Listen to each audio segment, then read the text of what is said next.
नीलकांत जी, आप सब लोगों का यहाँ पे स्वागत है। उत्तर पूर्वी ज़िले से भारतीय जनता पार्टी के प्रत्याशी और मेरे भाई मनोज तिवारी जी, यहाँ पर उपस्थित सभी सम्मानित साथी, नीरज बसोया जी हमारे साथ विधानसभा में वर्षों तक सदस्य रहे हैं, अमित मलिक जी, जयकरण जी। आज यहाँ मैं मनोज तिवारी जी के समर्थन में उनका साथ देने के लिए इस प्रेस कॉन्फ्रेंस में उपस्थित हुआ हूँ और मैं नॉर्थ ईस्ट के लोगों से ये अपील करने के लिए आया हूँ आप लोगों के माध्यम से कि नॉर्थ ईस्ट के लोगों को ये फैसला करना है कि उनको किस तरीके का सांसद चाहिए। एक सांसद वो जिसकी 10 साल की सीनियरिटी होगी, जो हर इलाके को जानता है, इलाके वाले उसको पहचानते हैं। दूसरी तरफ उनके सामने ऐसा प्रत्याशी है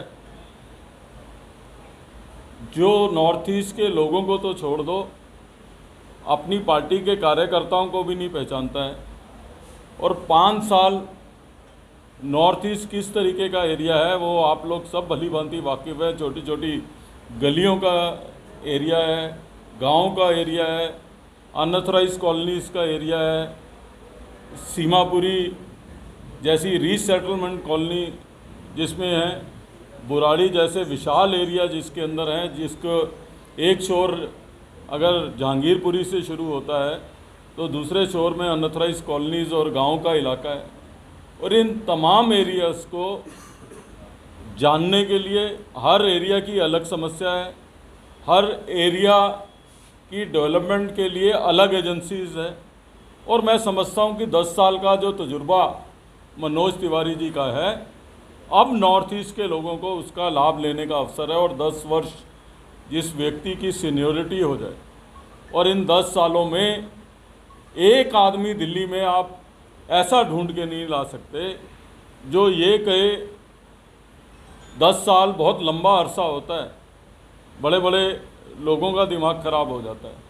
10 साल में एक व्यक्ति पूरी दिल्ली में और नॉर्थ ईस्ट में आप ऐसा नहीं ढूंढ के ला सकते जो कहे कि मनोज तिवारी जी ने सभ्य तरीके से उसके साथ जो है व्यवहार ना किया हो, ठीक ढंग से जो है उससे बात ना की हो। और दूसरी तरफ ये सब बातें मैं इसलिए कह रहा हूँ कि मैं दिल्ली में प्रदेश कांग्रेस कमेटी का अध्यक्ष था और कांग्रेस में उससे बड़ा पद नहीं मिल सकता था मुझे। और प्रश्न ये है कि मैं क्यों वो पद छोड़ के आया। वो इसलिए छोड़ के आया कि जिस तरीके का बेमेल गठबंधन आप पार्टी और कांग्रेस पार्टी का है, उसका सबसे बड़ा एग्जाम्पल नॉर्थ ईस्ट में है। इसीलिए आज मनोज जी के समर्थन में आप लोगों को संबोधित करने के लिए आया हूँ। किसी भी गठबंधन का बेसिक असूल क्या होता है? किसी भी गठबंधन का बेसिक असूल ये होता है कि वो कहे कि हम इसलिए गठजोड़ करके आए हैं कि आगे हम लोगों के लिए ये करेंगे, हम उस क्षेत्र के लिए ये करेंगे, या हम लोग मिलजुल के जो है देश के अंदर जो ये कमियां हैं इनको दूर करने के लिए ये करेंगे।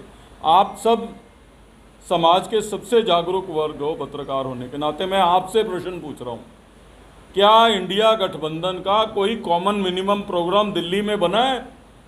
क्या दोनों पार्टियों ने मिलकर कोई कॉमन मिनिमम प्रोग्राम बनाया है कि हम लोग ये दिल्ली के लोगों के लिए करेंगे?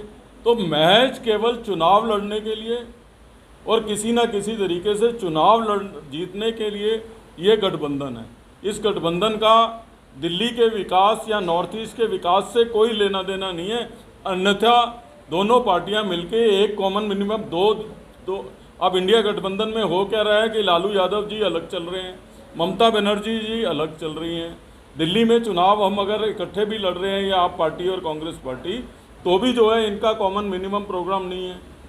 कांग्रेस का वर्कर कांग्रेस के उम्मीदवार पे विश्वास नहीं कर रहा, वो आम पार्टी के कार्यकर्ताओं पे विश्वास ज़्यादा कर रहा है कांग्रेस के बनिस्बत। और आप पार्टी वाले कांग्रेस उनको 1 मिनट के लिए नहीं सुहाती है। और अजीबोगरीब गठबंधन है। कि दिल्ली के जो लीडर हैं अभी, वो पंजाब के भी प्रभारी हैं। वो जब पंजाब में कहते हैं तो कहते हैं केजरीवाल चोर है, और दिल्ली में आते हैं तो कहते हैं कि गलत तरीके से गिरफ्तारी होगी। तो ये गठबंधन अपने आप में असमंजस में है।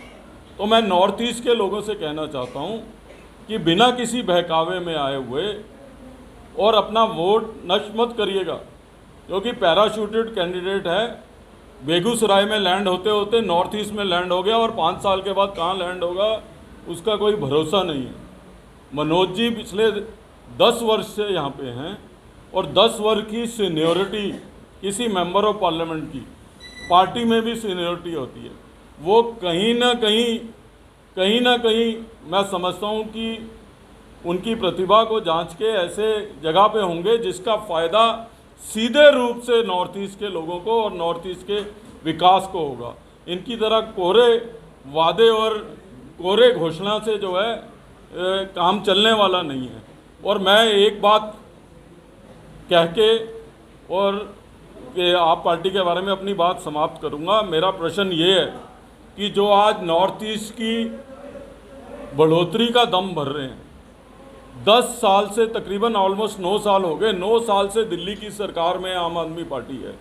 वो 9 साल में जो कुछ नहीं कर पाए, वो एक मेंबर ऑफ पार्लियामेंट का चुनाव जीत के कैसे कर लेंगे। आज भी जो है, चाहे वो भजनपुरा की सड़कें हों, चाहे वो करावल नगर की सड़कें हों, चाहे वो पीने के पानी की समस्या की बात हो, सीमापुरी के लोगों के अंदर कूड़ा करकट की बात हो, तो कौन जिम्मेवार है उसका। दिल्ली की सरकार में रह के वो कोई काम नहीं कर पा रहे, तो लोकसभा के अंदर जीत के कैसे कर लेंगे।